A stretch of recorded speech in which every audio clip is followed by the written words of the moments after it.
amado, nós queremos abençoar a vida do pastor Cote agora, Pai. Declarar, Deus, ele, Pai, com liberdade nesse lugar, para trazer todo o conselho de Deus, Pai. Todo o oráculo do Senhor para os nossos corações. Ele é livre hoje à noite no Espírito, Deus, para fluir, para ministrar tudo que o Senhor colocar no coração dele, Pai. E, Pai, Teu Espírito Santo tem total liberdade para derramar nesse lugar espírito de sabedoria e de revelação, Pai. Derrama com revelação, flui com revelação hoje à noite. É o que nós te pedimos, já te agradecemos em nome de Jesus.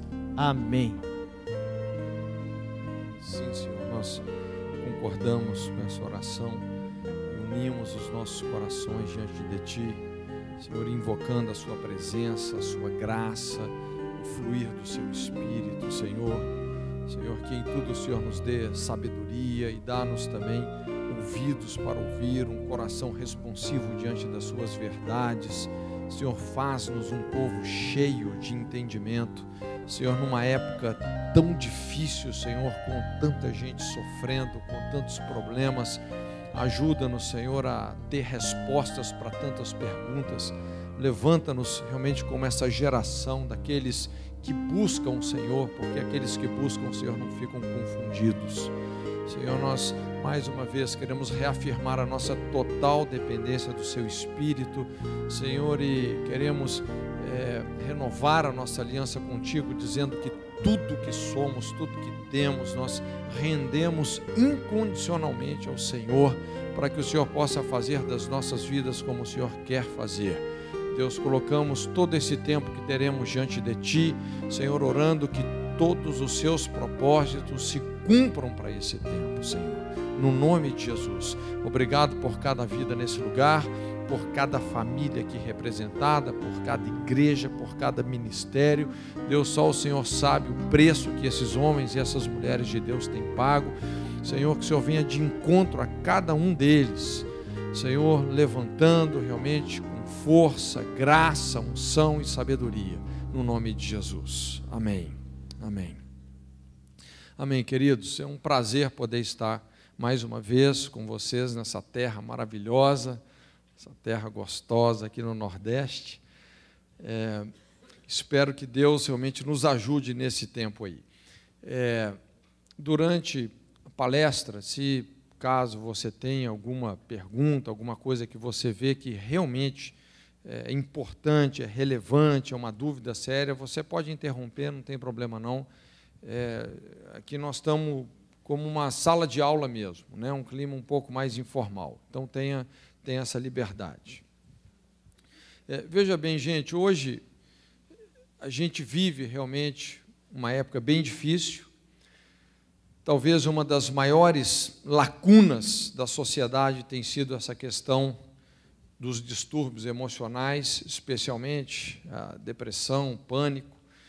E a gente sabe que esse tipo de doença é algo muito mais da alma, é algo que está muito mais relacionado com o mundo espiritual em torno do qual as pessoas orbitam, do que uma coisa meramente orgânica, né? Lógico, nós vamos considerar também algumas causas orgânicas em relação à depressão, mas a realidade é que hoje nós vivemos numa sociedade que multiplica doenças e doentes. No Salmo 30, versículos 3 e 5, eu acho interessante a gente fazer uma aplicação. Essa foi a experiência do salmista, né, quando ele fala assim: Senhor, fizeste subir a minha alma do Seol. Essa palavra Seol é uma palavra bem forte, né? Seol é uma palavra no hebraico, no grego corresponde a Hades, no latim corresponde a inferno, né? É o lugar dos mortos. Senhor, fizeste subir a minha alma do Seol, conservaste minha vida dentre os que descem a cova. No verso 3 ele fala assim: porque a sua ira dura só um momento, no seu favor está a vida, o choro pode durar uma noite, pela manhã, porém, vem o cântico de júbilo. Cântico de júbilo. Então, esse é um texto bem forte que expressa um vale, né, uma depressão emocional que o salmista atravessou, e, de certa forma, isso faz parte das nossas vidas, aquelas crises circunstanciais onde nós amargamos, né, sofrimento, dificuldades, de certa forma, então, isso, todo ser humano, o sofrimento é uma realidade universal. Mas o que a gente observa é que, quando a gente pensa na dor, de certa forma, a dor, invariavelmente, é o sintoma de alguma desordem. Quando você começa a sofrer, então, é como que se algo estivesse te avisando de que existe uma desordem. Precisamos de colocar algumas coisas em ordem. Quando você tem, por exemplo, uma dor de dente, né, o seu organismo está te avisando o quê? Que existe uma infecção, que precisa de ser cuidada, precisa de ser tratada, levada a sério. E quando você faz essas correções, não é? Então, depois, o organismo, a vida, pode voltar ao seu curso natural. Mas o que eu acho muito interessante é que, quando Davi começa a falar sobre essa experiência, onde Deus, pela graça dele, retirou ele desse lugar dos mortos, não é? Ele fala algo interessante. Ele fala que o choro pode durar uma noite. É como se ele estivesse estabelecendo um certo limite para a nossa tristeza.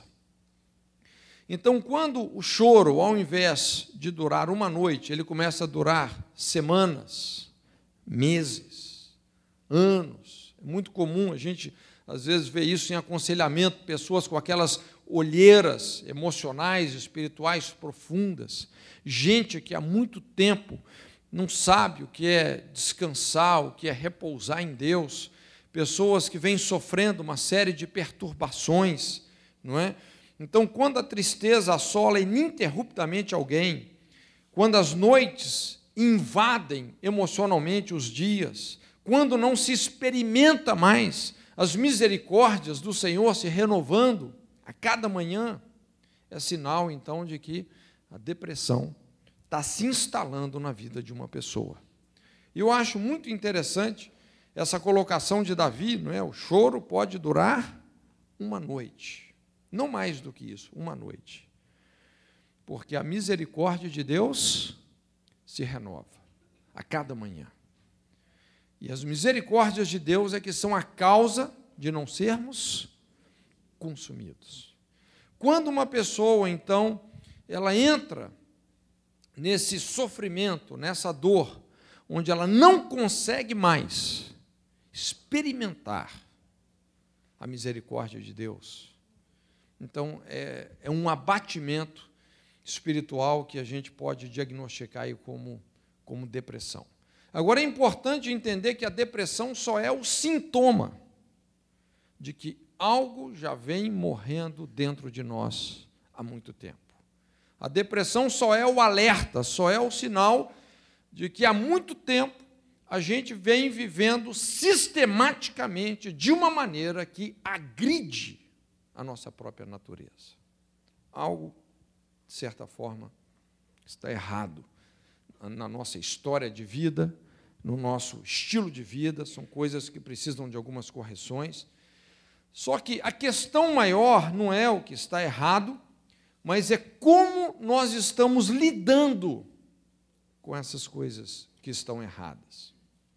E eu acho interessante porque eu gostaria até de considerar aqui alguns mecanismos que eu chamo de mecanismos de compensação, né, de supressão da dor, da culpa, do medo, do mau humor, que são maneiras erradas da gente interagir com o que está errado nas nossas vidas. Porque a questão não é só o que está errado, é como nós estamos lidando com isso.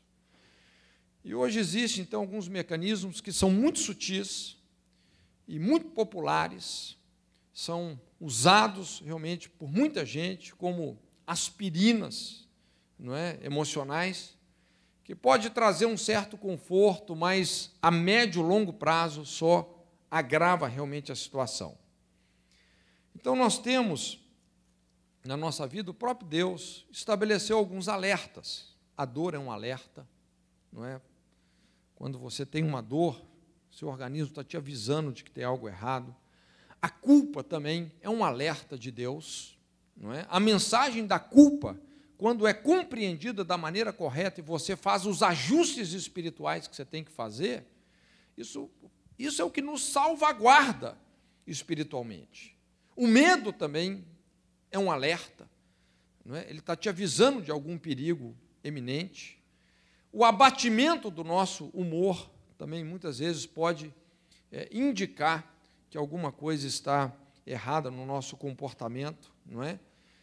Então, todos esses mecanismos são mecanismos naturais que nos avisam, não é? Que nos deixam em alerta em relação a alguns perigos. Mas a gente pode usar isso de uma forma contrária ao propósito que Deus estabeleceu. Então, o primeiro mecanismo que pode comprometer a nossa forma de interagir com os problemas da vida seria a supressão da dor, principalmente da dor emocional, através da compensação. O que seria essa compensação? É você tentar se sentir melhor sem corrigir o problema, compensando o seu mal-estar com algum comportamento compulsivo baseado em diversão, distração e recompensa. Então, esse é literalmente o princípio ativo do vício.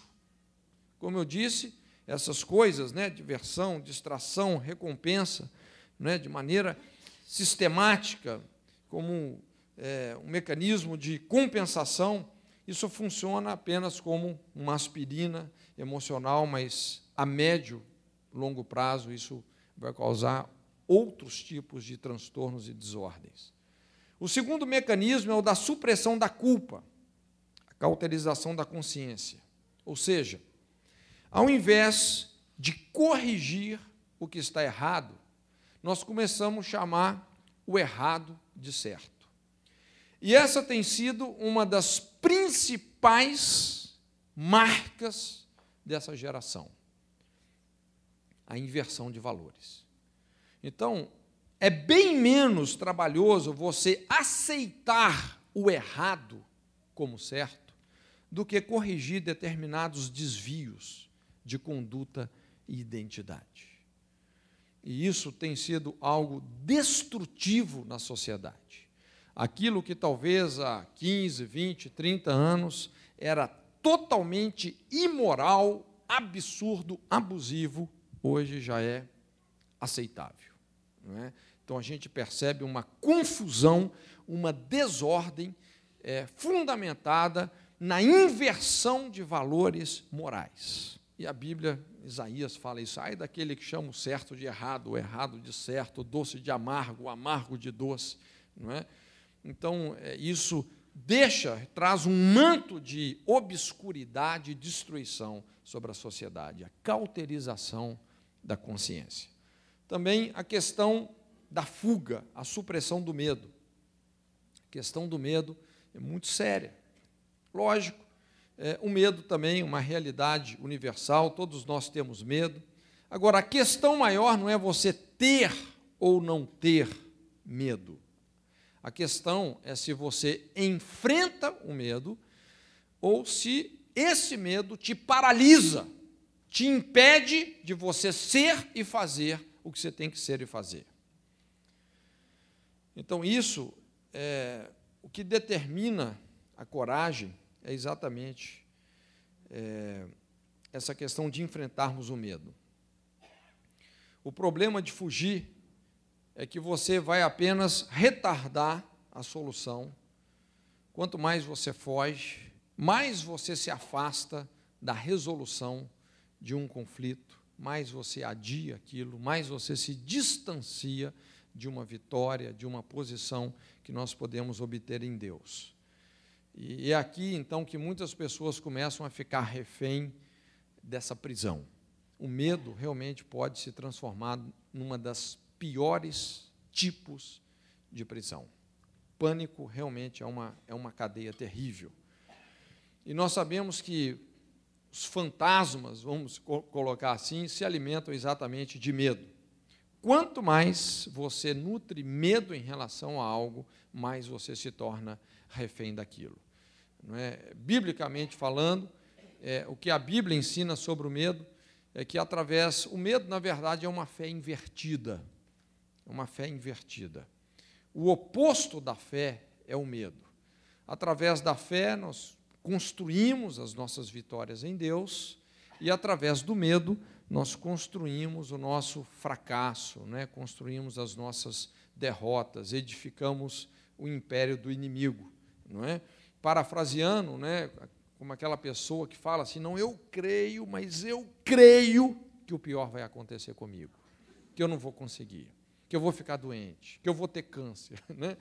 Então, o medo é isso, é uma fé invertida. E quando você teme, a Bíblia fala assim, que eu mais temia, isso me sobreveio. Foi a declaração de Jó. Em Provérbios, a Bíblia também fala, né, que o temor do ímpio lhe sobrevirá. Então, quanto mais você canaliza o seu medo em relação a algo, mais você está construindo aquela realidade na sua vida. O medo não é algo espiritualmente neutro. O medo, não existe um lugar de neutralidade para o medo. Através do medo, você vai construir aquela realidade de fracasso, de derrota, de doença, seja o que for. Não é? Então, nós precisamos de aprender a vencer o medo e não suprimi-lo, né, através de muitas formas. E também a questão da supressão do mau humor, o uso das drogas. Esse tem sido um caminho que muitos preferem optar ao enfrentar as crises. É a lei do menor esforço e do maior prazer.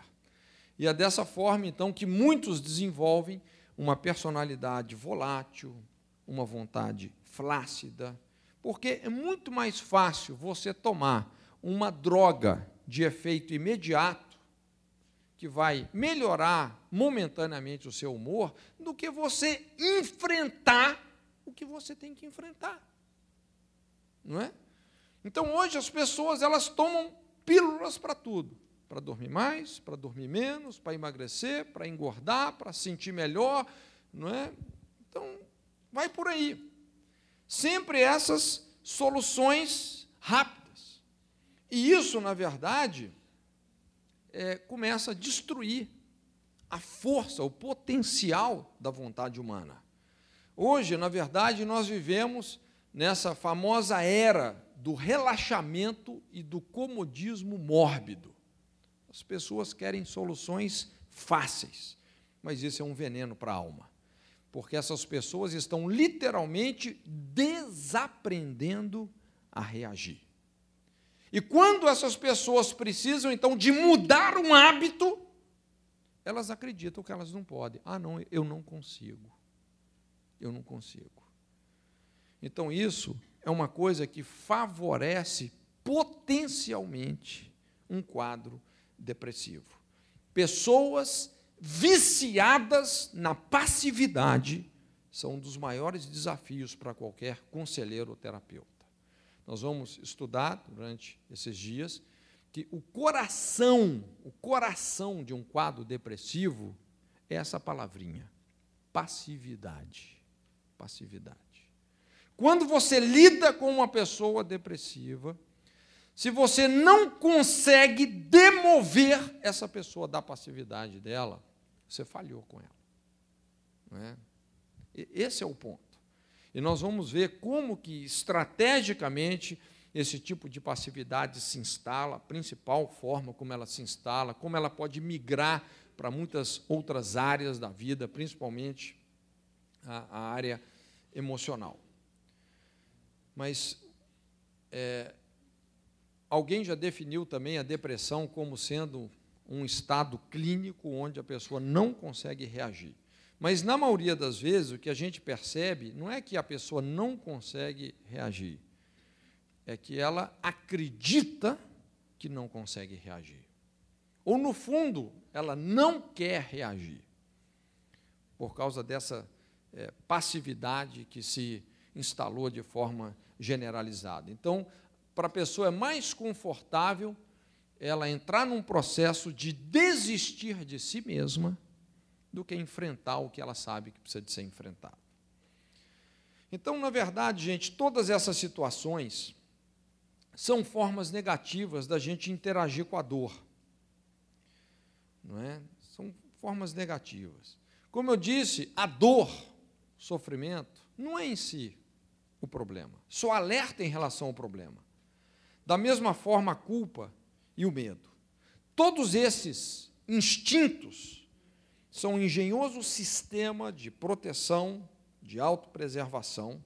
Se nós entendemos a verdadeira mensagem que esses instintos estão nos dando, tomamos as devidas providências, a vida pode, então, voltar ao seu curso natural, nós vamos crescer e aprender com essas experiências. Então, a dor aponta para feridas que precisam de ser curadas, estruturas que precisam de ser consertadas em todas as esferas da existência humana, não é? Agora, o perigo é quando nós perdemos contato entre a dor e aquilo que realmente está causando essa dor. Quando você começa a lidar só com um sintoma, desconhecendo as verdadeiras causas.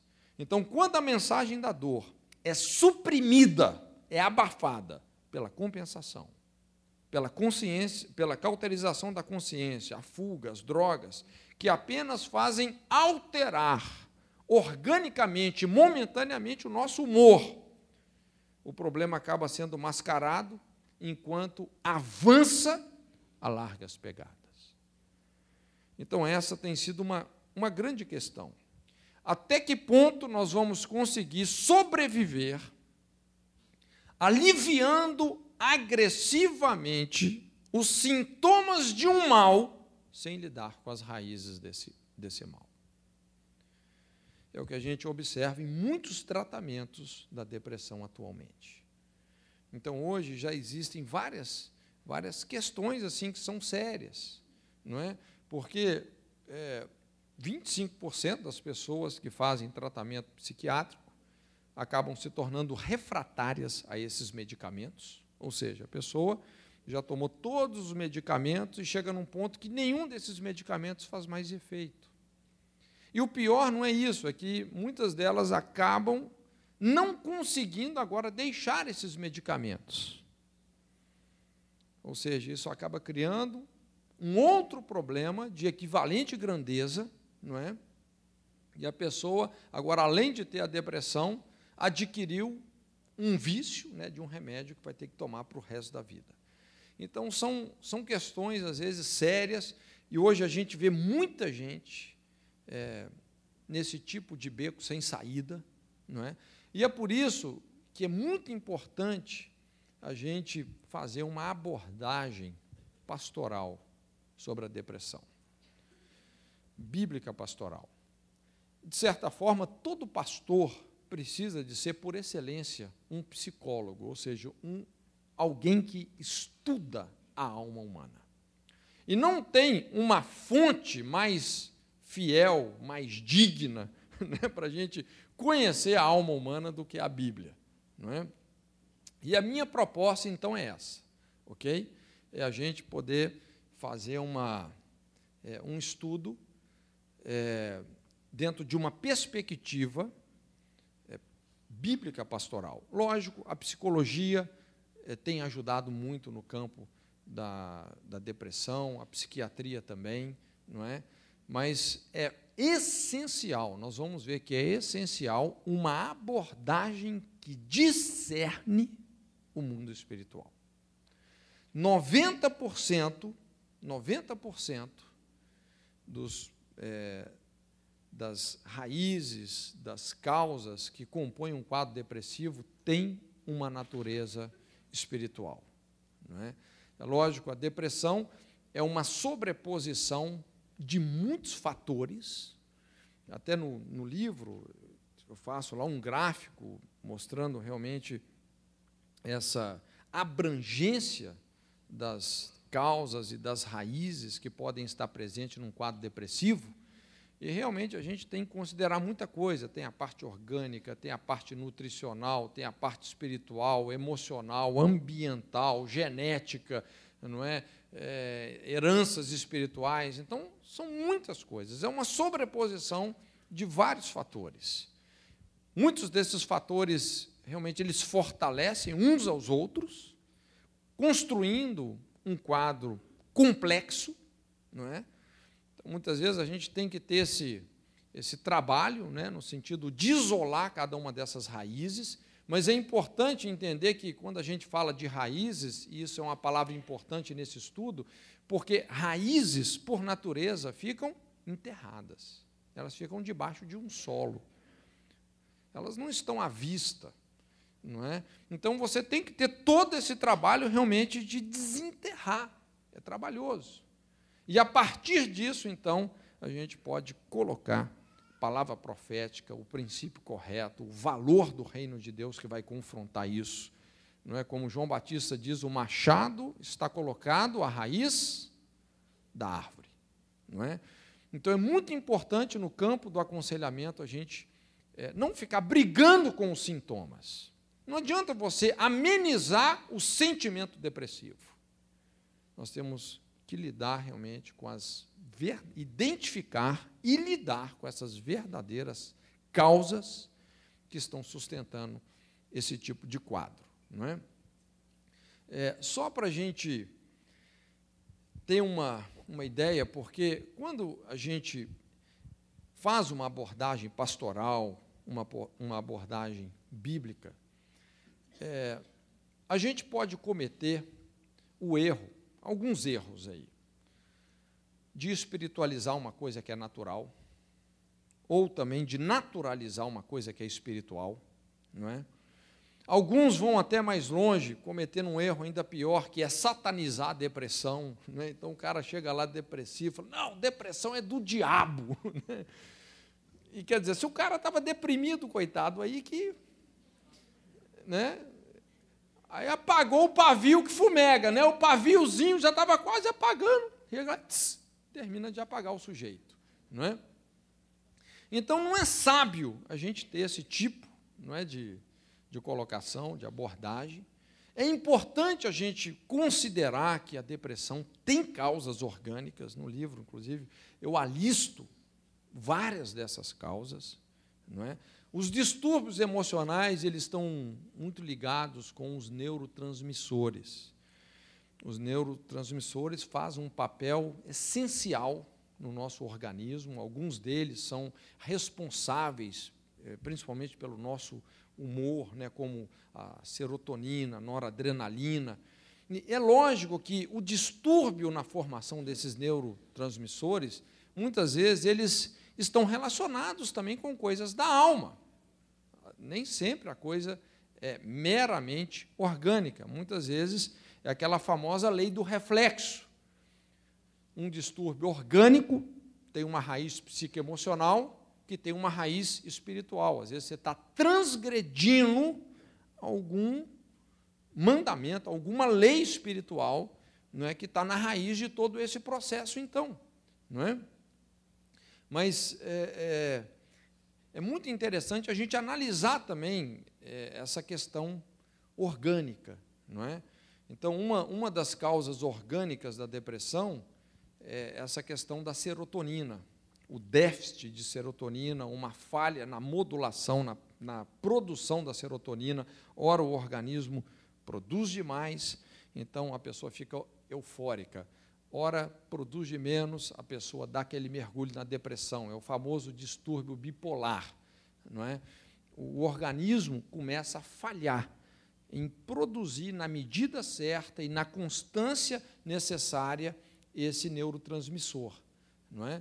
E é interessante que uma das causas orgânicas disso, por incrível que pareça, são os problemas intestinais, não é? Uma das descobertas científicas dessa última década é que o órgão do organismo humano que é principal responsável, 80% da produção de serotonina, é o intestino. Não é? O doutor Elion Póvoa, ele fala isso, inclusive ele escreveu um livro só sobre o intestino, chama O Cérebro Desconhecido, e ele fala isso ali. Então, 80% da serotonina é produzida no intestino, que também é responsável, a serotonina é responsável pela motilidade intestinal e tal, o bom funcionamento do intestino e etc., né? E é por isso que, normalmente, a pessoa que tem um problema intestinal, isso afeta diretamente o quê? O humor dela. Né? A pessoa começa a ficar mal-humorada, de onde vem essa terminologia, fulano é enfesado. O que é enfesado? É cheio de fezes. É a pessoa que o intestino não funciona. A pessoa tem um problema sério mesmo, intestinal. Às vezes precisa de fazer um tratamento nesse sentido. Não é? Às vezes é problema de permeabilidade intestinal, de mau funcionamento. Não é? E isso pode produzir a médio e longo prazo realmente uma depressão. E, às vezes, a coisa é totalmente orgânica. Não é? Também a intoxicação por metais pesados. É muito comum pessoas que, ao longo da vida, foram ingerindo alguns metais que têm uma toxicidade muito alta, como alumínio, o chumbo, o mercúrio. Não é? Não sei quantos viram aí agora, deu esse problema com esses brinquedos que vinham da China, porque a tinta que eles usavam tinha chumbo nessa tinta. E quando uma criança vai brincar com o brinquedo, o que ela normalmente coloca na boca? Não é? E o chumbo vai entrando, né? No sentido literal da pessoa, vai tomando chumbo. Né? E está mais do que comprovado, né, que a intoxicação por chumbo ela produz desvios psicológicos sérios, inclusive depressão.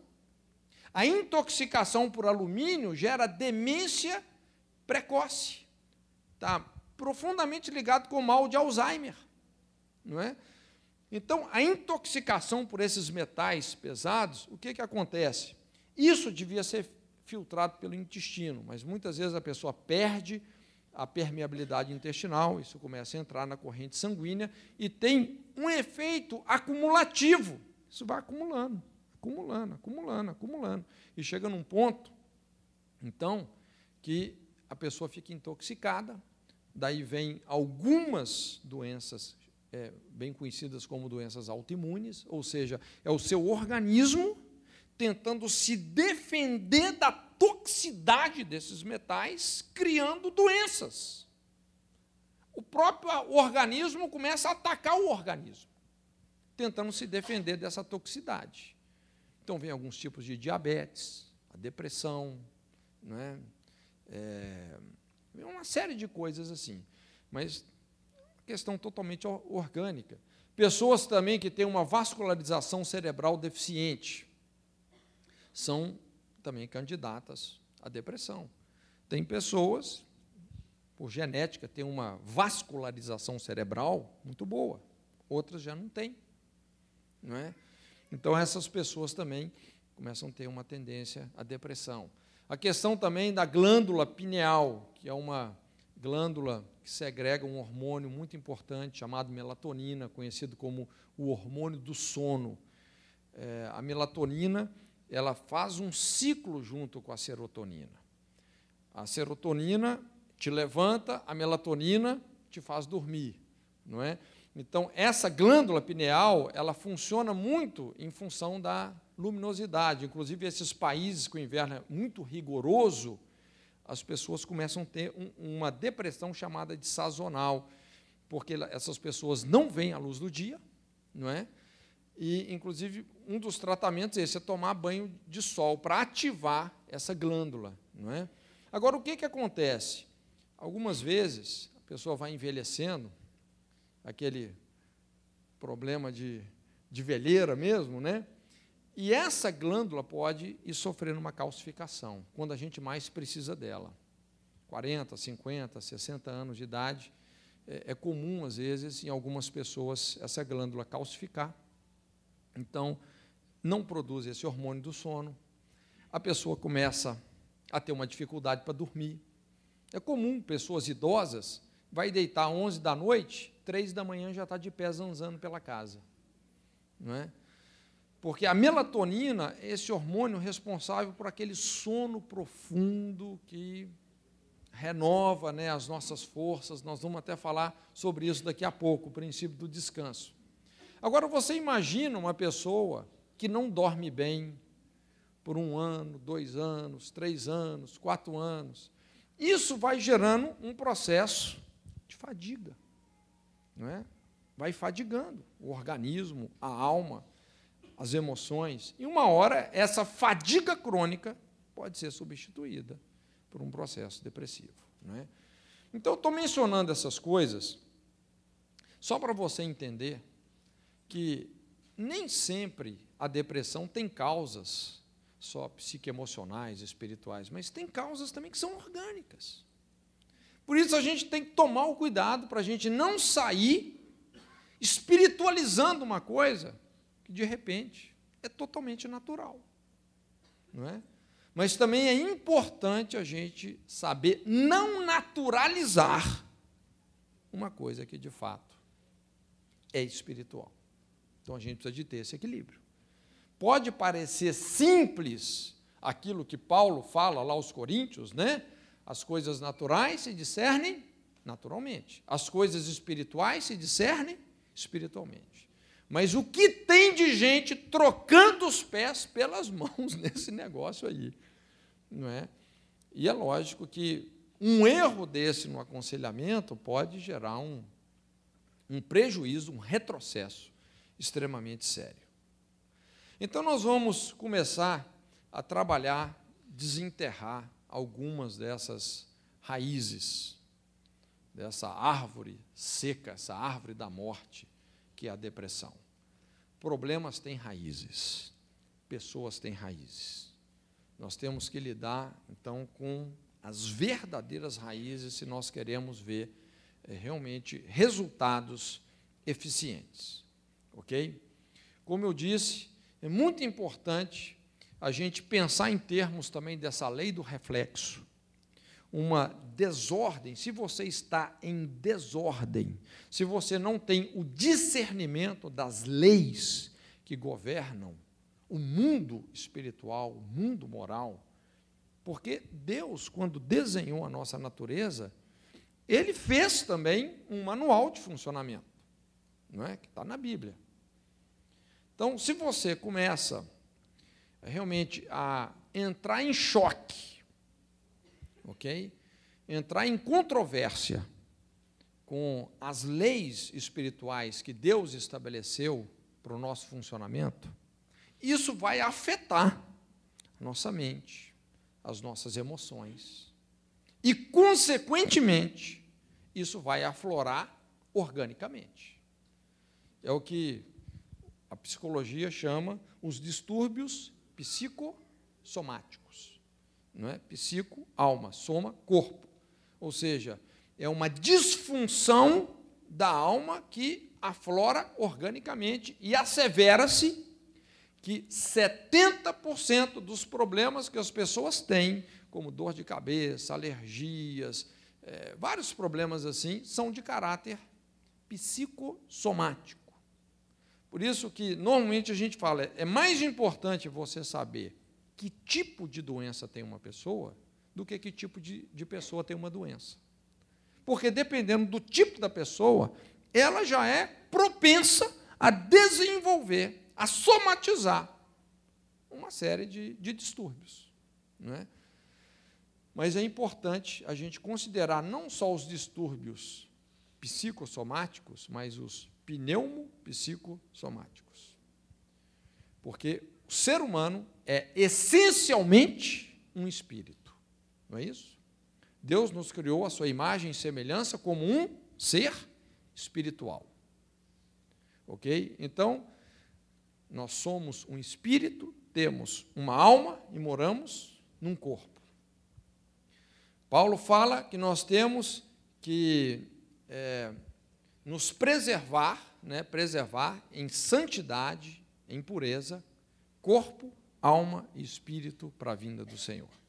Então é muito importante a gente pensar no ser humano integral, o nosso relacionamento com o mundo espiritual, com as leis que governam o mundo espiritual. Isso está na essência da gente tratar de um distúrbio tão sério quanto é um quadro depressivo. Mas a primeira raiz que eu quero começar abordando aqui hoje é a questão da quebra da lei do sábado. O que é a quebra da lei do sábado? É um estilo de vida baseado em extremos de ansiedade ou ociosidade. E essa tem sido uma das maiores transgressões dessa geração, a questão somente da ansiedade crônica, não é? Essa quebra da lei do sábado. É muito interessante quando a gente estuda na Bíblia sobre algumas leis. É fundamental a gente saber fazer uma classificação dessas leis. Então, existem leis na Bíblia que elas têm um caráter moral, outras têm um caráter cerimonial, outras, às vezes, têm um caráter mais memorial, às vezes são leis de nutrição, de higiene, não é?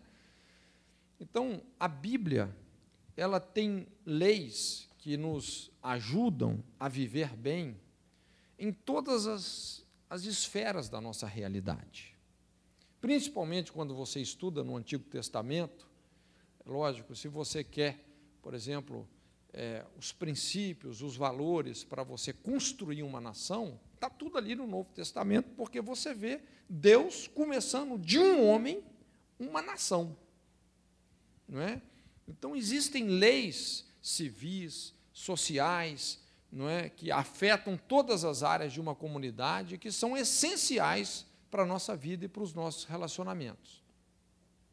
É importante a gente saber classificar essas leis. Algumas leis, elas têm uma conotação múltipla. O sábado é uma lei assim.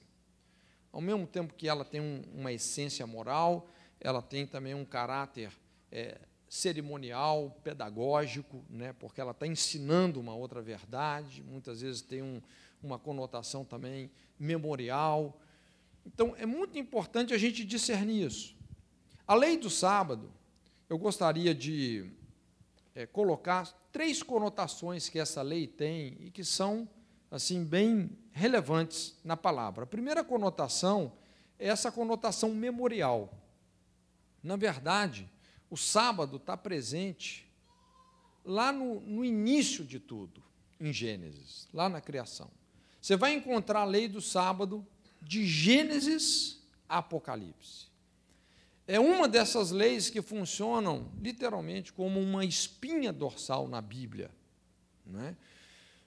Então, é importante a gente ter um entendimento um pouco mais amplo sobre essa lei e saber como aplicar de maneira adequada essa lei na nossa realidade. Porque violar essa lei realmente custa muito caro, como tem custado muito caro para muita gente. Então, a primeira conotação da lei do sábado é essa, uma conotação memorial. A Bíblia fala que Deus criou todas as coisas em 6 dias, e no 7º ele descansou. Então, o sabá, o que significa o sabá? Descanso, não é isso? O descanso. O descanso é um princípio fundamental do reino de Deus. Como é que você quebra a lei do descanso? O descanso está ligado com trabalho. Como é que Deus dosou o descanso e o trabalho? 6 dias você trabalha, 1 você descansa, não é? Deus dosou mais ou menos dessa forma. O excesso de trabalho, o que é? Ansiedade. A irresponsabilidade no trabalho, o que é? A preguiça. Então, nós vamos ver que tanto a ociosidade quanto à ansiedade, essas duas formas extremas de você quebrar a lei do sábado, são altamente prejudiciais para a funcionalização do ser humano. São altamente prejudiciais.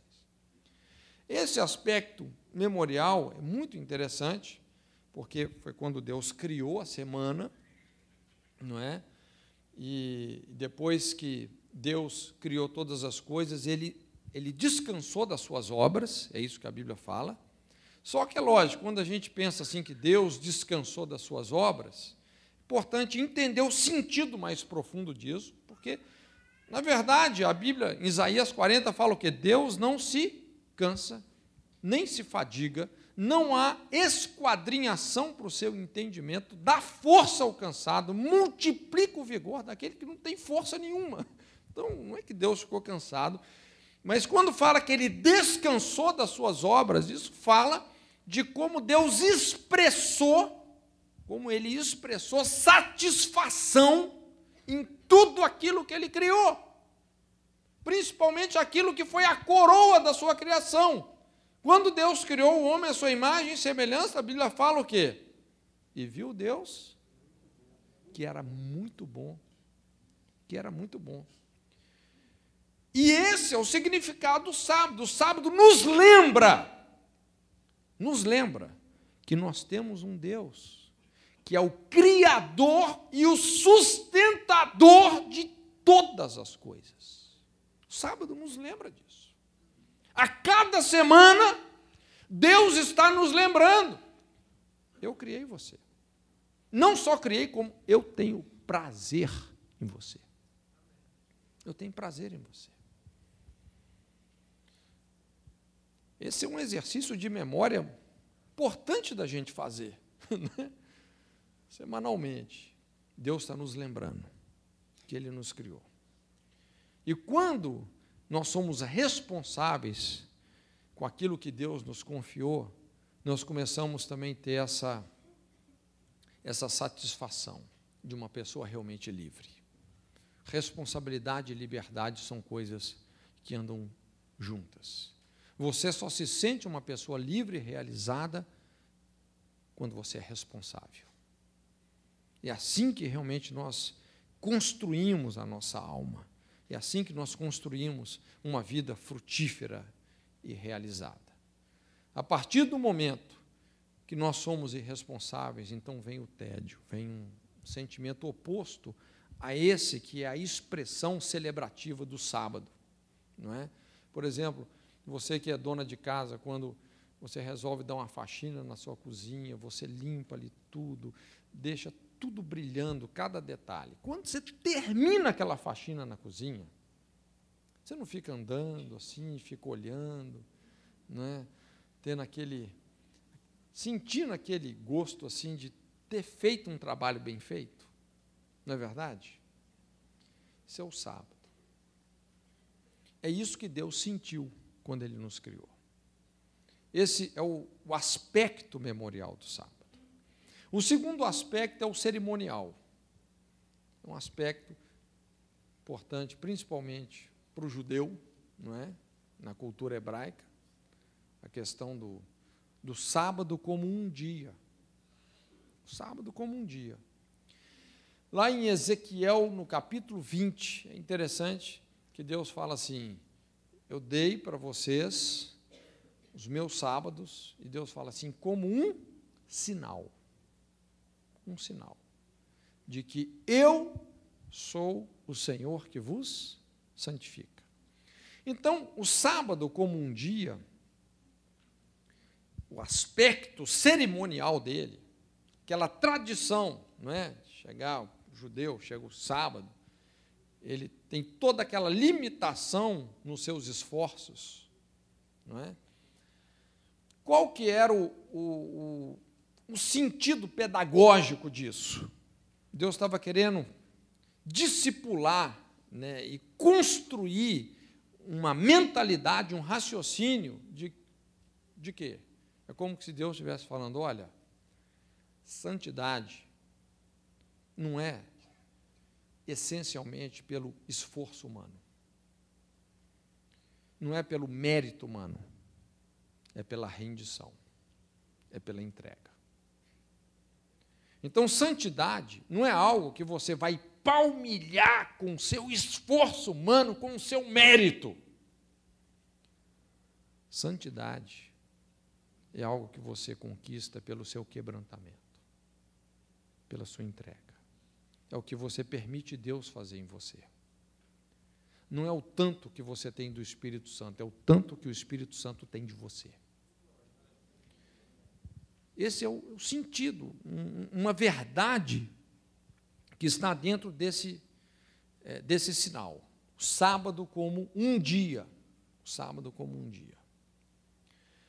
E o terceiro sentido do sábado é o sentido moral. Essa é a essência de tudo. Na verdade, quando você estuda sobre as leis cerimoniais na Bíblia, e são muitas, né, são tantas, mas é impressionante como toda lei cerimonial tem uma essência moral que se cumpre em Cristo. Aquilo que Paulo fala, não é? Sobre os dias, festas e tal, que tudo isso são sombras de um corpo, e o corpo é Cristo. Tudo se cumpre em Cristo, não é?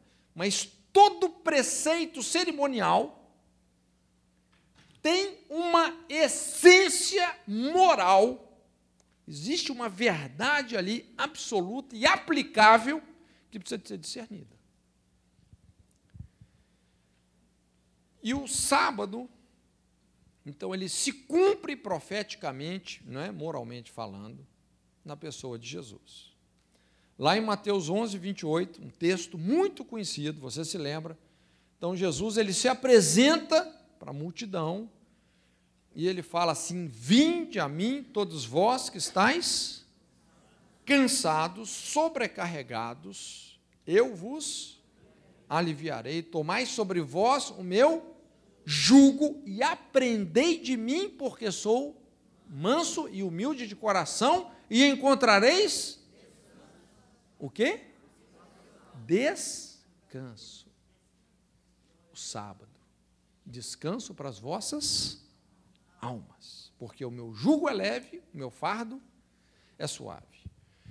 Gente, poucos de nós percebemos o impacto cultural desse apelo. Irmãos, isso foi, na cultura hebraica ali, isso foi uma quebra de paradigma, foi um rompimento violento. Porque é como, em outras palavras, é como se Jesus estivesse falando assim: olha, esse dia, o sábado, que vocês têm guardado por tantos séculos, essa cerimônia que vocês têm feito por tanto tempo, a cada semana, eu sou o sábado. Eu sou o cumprimento disso. Então, a rigor, o sábado não é um dia, é uma pessoa. É uma pessoa. E se é uma pessoa, é um estilo de vida, porque nós podemos andar nas pegadas abertas pelo Filho de Deus. É um estilo de vida, de descansar, de lançar sobre Deus as nossas ansiedades, porque Ele tem cuidado de nós. É um estilo de vida. Então, eu não tenho que guardar um dia, eu tenho que guardar um estilo de vida. Entende? O que eu quero dizer com isso? O que adianta você ter um dia de folga? Você tem o seu dia de folga lá, o seu sábado, vamos dizer assim, mas você é uma pilha de nervo. Seu coração uma bomba de ansiedade. Você vive de colapso nervoso em colapso nervoso. Você anda de preocupação em preocupação. É um cara pré-ocupado, ocupado e pós-ocupado. Né? Você está guardando o sábado? Será que você está guardando o sábado? Desse jeito? Não, nós estamos violando essa lei. E não somos nós que quebramos a lei é que nos quebra. Irmãos, para muita gente, a ansiedade é só um sentimentozinho, um estressinho. Mas, na Bíblia, a ansiedade é pecado. E é altamente destrutivo e viciante. Um dos comportamentos mais viciantes que existem é a ansiedade. E hoje tem muita gente viciada mesmo nesse negócio. Viciada mesmo. Gente que não desliga.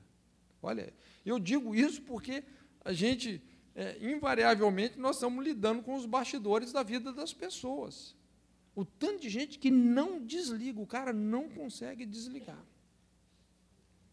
Não é? Fica girando, girando, girando, girando, girando. Aí tem que tomar um sossega-leão, né? Um Aldol, para dar uma apagada, porque não tem outro jeito. Não é? Então, a pessoa, ela perdeu tanto o domínio próprio, ela perdeu tanto terreno nas emoções dela, tanto terreno, que ela começa a funcionar de uma maneira exaustiva. Exaustiva. E essa maneira exaustiva de funcionar produz a fadiga da alma. Então, esse estresse interno, numa ação contínua, acaba sendo substituído, muitas vezes, por um quadro depressivo. Quando Jesus fez esse apelo, vinde a mim todos vós que estáis cansados, sobrecarregados, oprimidos, eu vos aliviarei. Entenda, gente, entenda assim a grandeza desse apelo.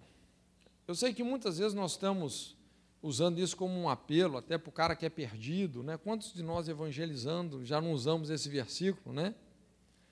Mas isso aqui é um chamado para o discipulado, para um estilo de vida, realmente, de aprender a depender de Jesus, a deixar Ele levar a sobrecarga, não a carga, porque a carga é nossa, nós temos uma carga de responsabilidade, mas a sobrecarga, se você não exercita isso na sua vida, de entregar essa sobrecarga para Jesus, você não pode andar lado a lado com Ele. Esse é o sinal de que você perdeu o passo com Deus. Você não está andando com Deus. A ansiedade é um passo de que você não está andando com Deus. E o tanto de gente hoje viciado nessa sobrecarga, e muitos até lutando com isso. Às vezes, de repente, vem um apelo, irmãos, né? Quantos precisam de uma ajuda, vem cá, na frente, vamos orar, e o cara vai com aquela sobrecarga lá na cruz, né? Coloca ali, só que quando ele vai embora, ele toma tudo de volta. Ele toma tudo de volta. Ele bota e tira, porque ele está viciado naquilo. O tanto de gente que está carregando marido nas costas, filho nas costas, igreja nas costas, carregando mesmo nas costas. Eu, por algum tempo, eu carreguei o fardo do ministério nas costas. Você quer fazer a obra de Deus acontecer, como se fosse você. Graças a Deus que eu aprendi isso um pouco cedo. Falei, Senhor, a obra é sua, está nas suas mãos. Esse é um dos maiores segredos, né? Talvez esse é o grande segredo do esconderijo de Deus, não é? Jesus falou o quê? Aquele que quiser ganhar a sua vida nesse mundo, perdê-la-á, mas aquele que perder a sua vida por amor de mim e do Evangelho, esse vai encontrar essa vida que está escondida com Cristo em Deus. Então, como é que você ganha? Como é que você recebe o melhor de Deus? É sempre entregando a sobrecarga. Senhor, está aqui. Né? Quando você entrega para Ele, Ele vai cuidar. Agora, quando você quer carregar esse jugo sozinho, você vai se encurvar, vai se fadigar, vai ficar para trás. Você vai perder a passada com Jesus. Vai perder a passada com Ele. E aqui que realmente muitos de nós estamos perdendo a bênção, estamos perdendo a paz, não é? Estamos nos descontrolando totalmente nas nossas emoções, vivendo sistematicamente uma vida de fadiga, não é? E mais cedo ou mais tarde, isso vai produzir a falência da nossa alma. Por que às vezes é difícil você lidar com uma pessoa que ela chegou no ponto, aquele ponto do colapso depressivo? Porque o que acontece? Muitas vezes no aconselhamento, você pode pegar pessoas em vários estágios, né? Você pode pegar o cara que está começando a andar num caminho que lá na frente vai ser um caminho de colapso emocional. Às vezes você pega ele no meio do caminho, fica mais fácil, né? Mas às vezes o cara, ele entrou em exaustão. E não é simples você arrancar essa pessoa disso. Porque às vezes a pessoa já está ali 30, 40 anos, vivendo sistematicamente de um jeito que destrói ele. Então, é um processo de reeducação muito sério, muito profundo, para você reverter um quadro como esse. Então, o descanso é o motor da vida. É um dos maiores segredos do reino de Deus, é o descanso. Você pode observar na Bíblia que tudo na Bíblia, tudo que é ligado com renovação, você vai ver o descanso. Você vai ver o princípio da noite e do dia. Está sempre ligado com o descanso. Quando foi que Deus deu para Adão a esposa? Como é que foi o processo? Como? Um sono profundo. Enquanto você não descansa mesmo em Deus nessa área, Deus não vai te dar a mulher que Ele vai tirar de você. É impressionante. Vem pelo descanso. As melhores coisas de Deus só vêm pelo descanso. Na verdade, gente, o descanso é o princípio que ativa a fé, onde você ouve a Deus, onde você concorda com Deus e onde você vê os milagres. Foi isso que Jesus quis dizer lá para os fariseus, quando os fariseus estavam reclamando porque Ele curou uma pessoa no sábado. Porque os milagres que Jesus fazia não era resultado de trabalho, era resultado do descanso dele em Deus. Entende?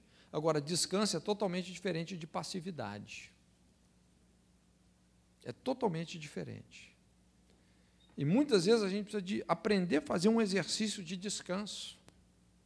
Qual que é o princípio do descanso? Entrega. Entrega o seu caminho ao Senhor. Confia nele. Descansa. O mais Ele fará. Existe uma sequência muito inteligente nisso. E esse foi o grande segredo espiritual de Hudson Taylor, né? Ele falava assim: o meu trabalho é descansar em Ti. O meu trabalho é descansar em Ti. Quando você descansa no Senhor, esse é o ápice da fé. É quando os seus ouvidos vão ouvir com toda a nitidez a voz de Deus.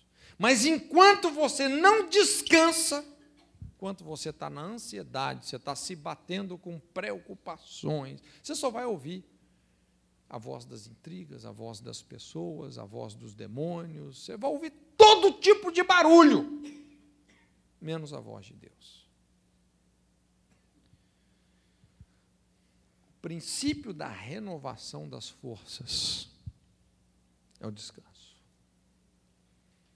Por isso que uma das coisas mais importantes até para o organismo é você ter uma boa noite de sono.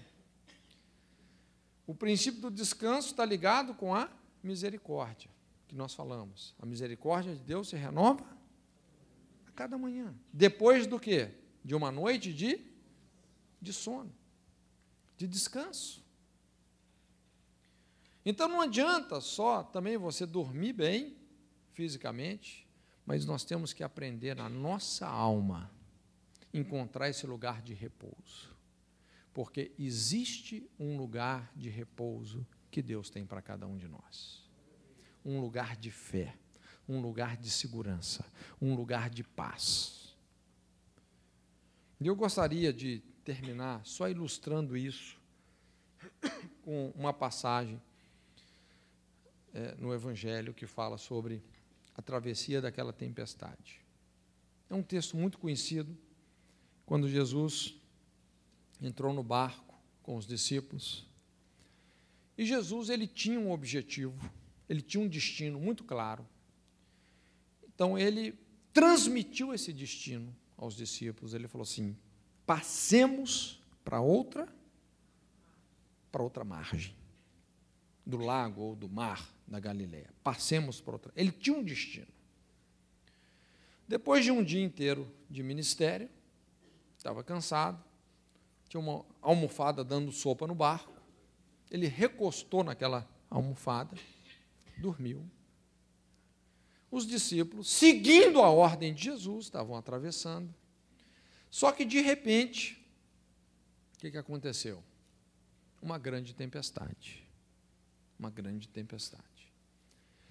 E parecia uma tempestade sobrenatural. Afinal de contas, o mar da Galileia é um lago, não é? Não é um mar. É um lago. E uma tempestade tão forte, as ondas estavam assolando o barco com tanta fúria. Os discípulos, alguns deles, pescadores, gente que conhecia muito bem aquelas águas, que sabia navegar, mas os caras começaram a entrar em pânico, literalmente. Veio um pânico, um pavor, uma perturbação. Até que eles foram, então, despertar Jesus. Eles foram despertar Jesus. Mas é muito interessante a gente considerar algo aqui. Qual que era o destino que Jesus havia dado para eles nessa travessia? Veja bem, nós sabemos que a nossa vida é feita de muitas travessias, não é verdade? Muitas travessias. Muitas vezes Deus te leva de um lugar para o outro, não é? Deus quer te fazer passar por uma experiência onde Ele vai amadurecer você, levantar o seu nível de discernimento e abençoando e alcançando muitas outras pessoas. Então, a vida é feita de muitas travessias, e sempre quando Deus nos leva para uma travessia que vai envolver confrontos, colisões, lógico, Deus nunca te tira, Deus não tirou o povo do Egito para eles morrerem no deserto. Deus tinha um destino para aquele povo. Alguns morreram no deserto, morreram, mas esse não era o propósito de Deus, não é? E nessa travessia havia um propósito missionário nela. Você se lembra onde que Jesus chegou? Do outro lado, um lugar chamado Gadar. Gadar. E o que havia lá em Gadar? Um homem endemoniado, nas últimas instâncias da depressão, da destruição da alma, não é? É difícil a gente achar na Bíblia um caso tão terrível de destruição, né? Como esse homem, esse endemoniado de Gadar. A Bíblia fala que esse homem, ele despedaçava as cadeias, morava no cemitério, se feria com pedras. Irmãos, o que dá a entender, lógico, havia toda uma exploração demoníaca na vida dele, mas o que dá a entender é que esse homem, ele tinha assim uma dor, uma agonia tão terrível, algo doía tanto dentro dele, que ele se feria com pedras. Talvez para tentar amenizar esse conflito interno, essa dor que ele sentia por dentro. Quando a gente pega um caso assim, até nesse padrão de aconselhamento da libertação que a gente lida muito, irmãos, olha, demônios são coisas colaterais. Os demônios, na verdade, eles não são protagonistas de nada. Quando você estuda sobre os demônios na Bíblia, Satanás mal aparece na Bíblia. A questão maior não são os demônios. A questão maior, realmente, são essas feridas, as vergonhas, as culpas, as iniquidades geracionais, não é? As transgressões, é todo esse lixo da alma, toda essa angústia, esses reservatórios de dor, que muitas vezes estão lá dentro por causa de escolhas, por causa de influências, tantas coisas que as pessoas passaram na vida. E é com esse lixo que a gente tem que saber lidar. E esse homem, então, assim, ele era um prato feito para os demônios. Ele estava aprisionado, o cara vivia no cemitério. O cara estava no último furo de um quadro depressivo. Eu já trabalhei visitando, por 4 anos nós trabalhamos dentro de um hospital psiquiátrico, evangelizando, ministrando as pessoas, e tinha esses caras que ficavam naquelas alas trancadas, que ninguém nem podia chegar perto. Era o caso desse cara. O cara estava nas últimas instâncias de um quadro depressivo. Mas Jesus simplesmente decidiu: eu vou de encontro a esse homem, a essa alma atormentada. Ele era o propósito missionário de Jesus. E Jesus decidiu enfrentar toda uma dificuldade, toda uma tempestade para chegar na alma desse homem. Então, de repente, essa tempestade que surge nessa travessia, o que dá a entender é que ela está muito relacionada com aquele principado que estava explorando toda essa situação. Esse principado de depressão, de angústia, de pânico, de pavor. Se você compreende um pouco sobre espíritos territoriais, né? Essa tempestade tem todas as características de Satanás tentando impedir a igreja de chegar onde tem que chegar. Mas o que Jesus disse? As portas do inferno não prevalecerão contra a igreja do Deus vivo. E a igreja estava ali, pelo menos esse é o conceito de igreja que Jesus tem, onde 2 ou mais estão reunidos, né? Estava lá os discípulos no barquinho, a igreja, indo em direção a esse homem, indo em direção a esse homem. E de repente, vem essa tempestade horrível, toda essa opressão, levando os discípulos ao pânico, ao desespero. E é interessante que chega num ponto que um dos discípulos, ele vira para Jesus, que dá a entender que Jesus, ele já tinha acordado, mas ele ficou no repouso, dormindo na tempestade. Que um dos discípulos fala: mestre, não se te dá conta de que nós estamos perecendo? Tipo assim, o pastor desnaturado, você não está vendo que vai morrer todo mundo afogado? Né?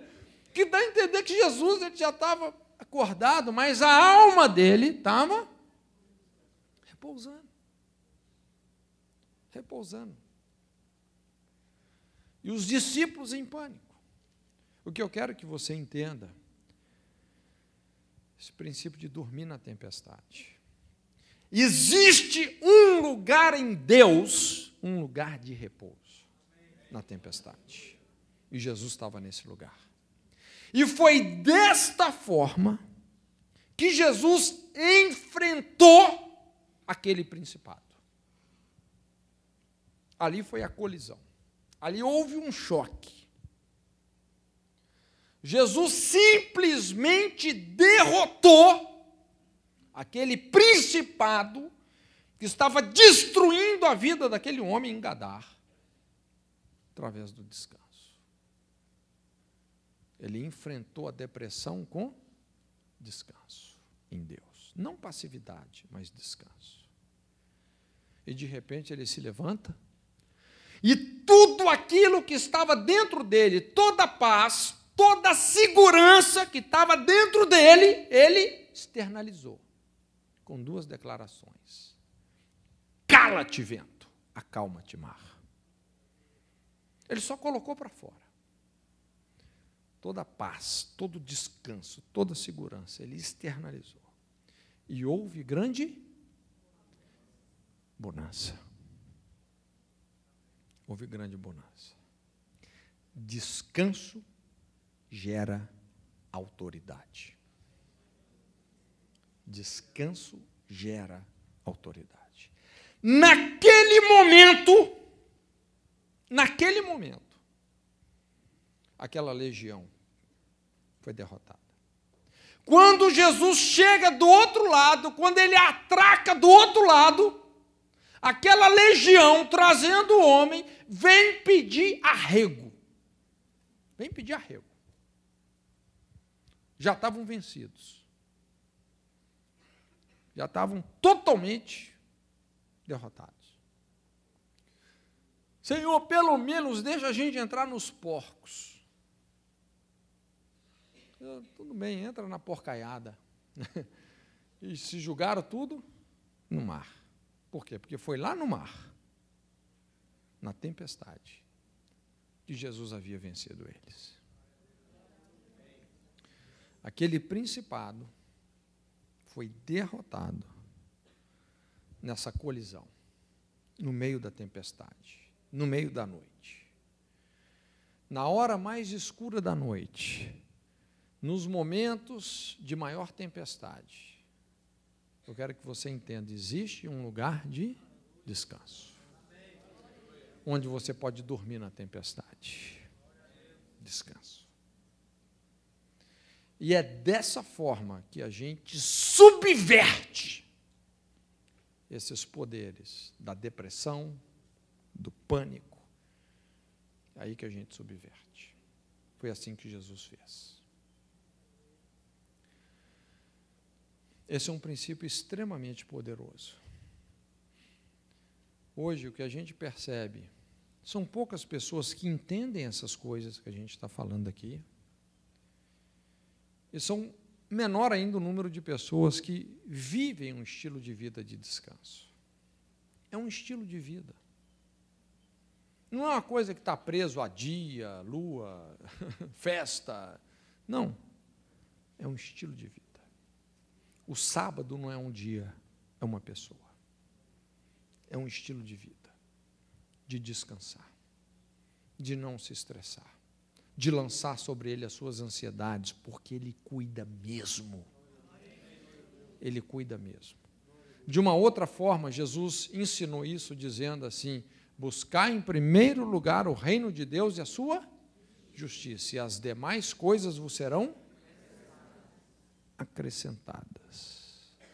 Não andeis ansiosos por aquilo que haveis de comer, beber, vestir e etc.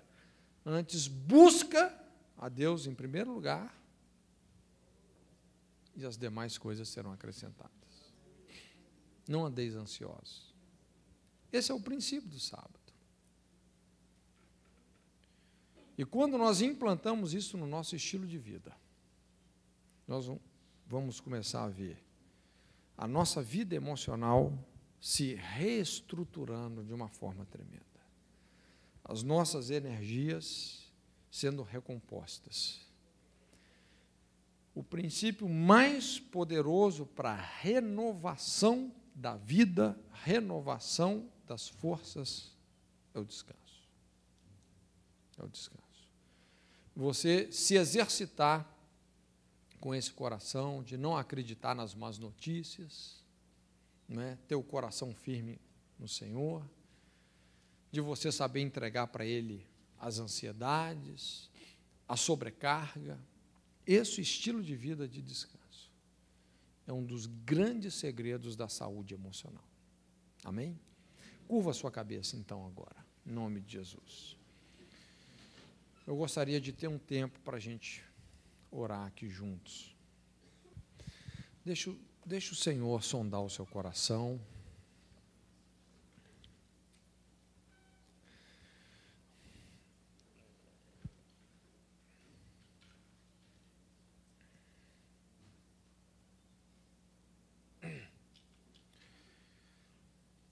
Qual que é o seu maior medo? Qual que é o seu maior medo?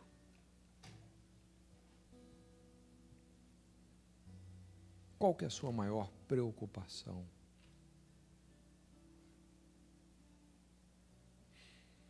O que tem tirado a sua paz? O que tem impedido você de experimentar esse repouso, essa segurança em Deus?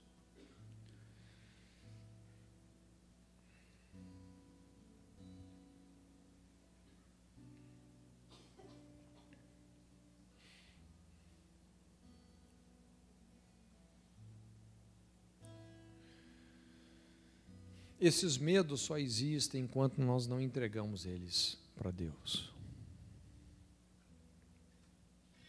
Porque quando você entrega de fato, você descansa. Agora, a base da entrega é a confiança, porque só entrega quem confia.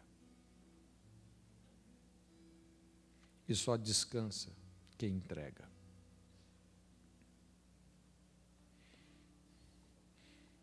Só existe uma maneira de você acabar com essa preocupação crônica, compulsiva, essa ansiedade que não deixa a gente desligar. É esse mecanismo, é esse exercício de piedade baseado na entrega. Entregar mesmo. Deixar o Lázaro morrer mesmo, como Jesus fez.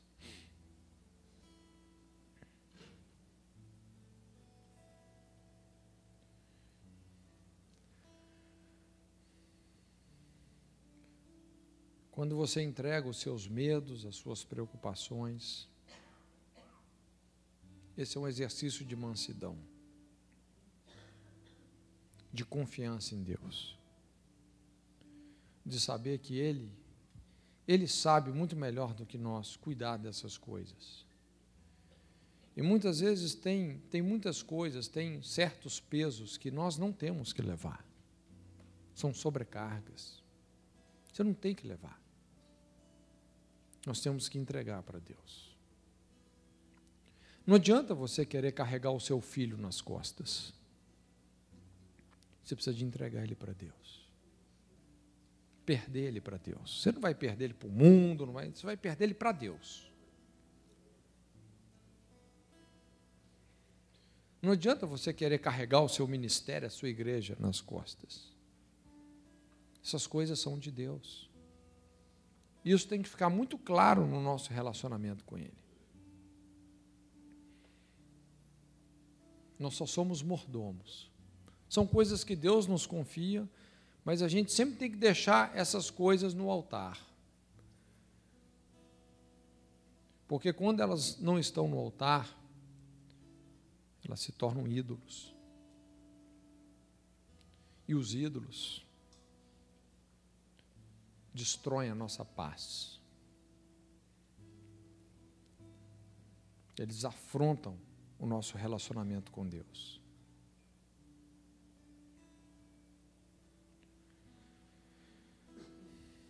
Então, se hoje você precisa de se arrepender da ansiedade, do medo, talvez você tenha acreditado muito mais no inimigo do que em Deus.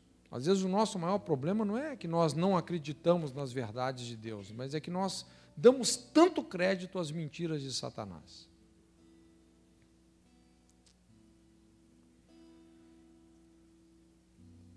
Se você precisa de um arrependimento, se você precisa de entregar para Deus, isso que está produzindo essa ansiedade crônica na sua vida. Você precisa de deixar algumas coisas no altar, talvez a sua reputação, talvez a sua família, os seus bens, coisas que estão te preocupando como não deveriam te preocupar, coisas que estão tirando o seu sono, coisas que estão privando você dessa graciosidade de repousar no leito da fé, coisas que estão te perturbando. Aí fica fácil para os demônios, fica fácil mesmo.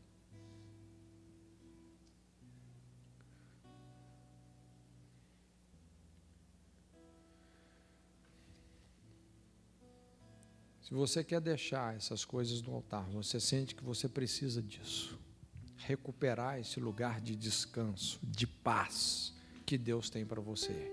E a Bíblia fala assim: o Deus de paz em breve esmagará debaixo de vossos pés a cabeça de Satanás. É o Deus de paz.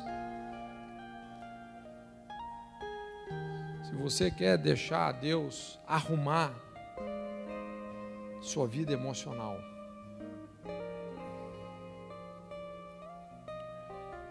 levar você a esse lugar de repouso, de descanso, para que você tenha autoridade de falar com os ventos e com as ondas do mar.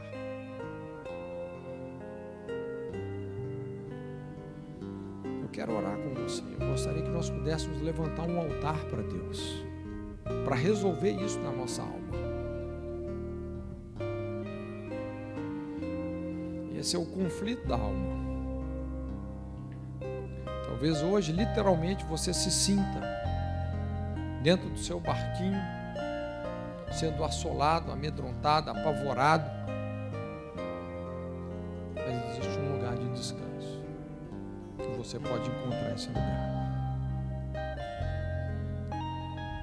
Então, se você precisa de um conserto com Deus nesse sentido, se arrepender da ansiedade, da preocupação, desse estresse interno, isso que você nunca coloca nas mãos de Deus, talvez o Espírito Santo já falou centenas de vezes com você: meu filho, me entrega isso, entrega essa área da sua vida. E enquanto você não descansar, não vai vir o melhor de Deus para você, não vai vir a revelação, não vai vir o sonho. É quando você dorme que você tem os sonhos de Deus. Quando a Bíblia fala, os velhos sonharão sonhos, não está falando de pessoas ranzinzas, né? Mas está falando de pessoas maduras, que sabem como descansar na fé em Deus, que vão sonhar as coisas de Deus. Então, se você precisa de um conserto com o Senhor, se tem coisas que o Espírito Santo tem te pedido e você quer definitivamente entregar, talvez é o seu Isaac. Sai do seu lugar, vem aqui na frente, eu quero orar com você. Eu creio que isso pode ser um diferencial na sua vida, principalmente na sua vida emocional.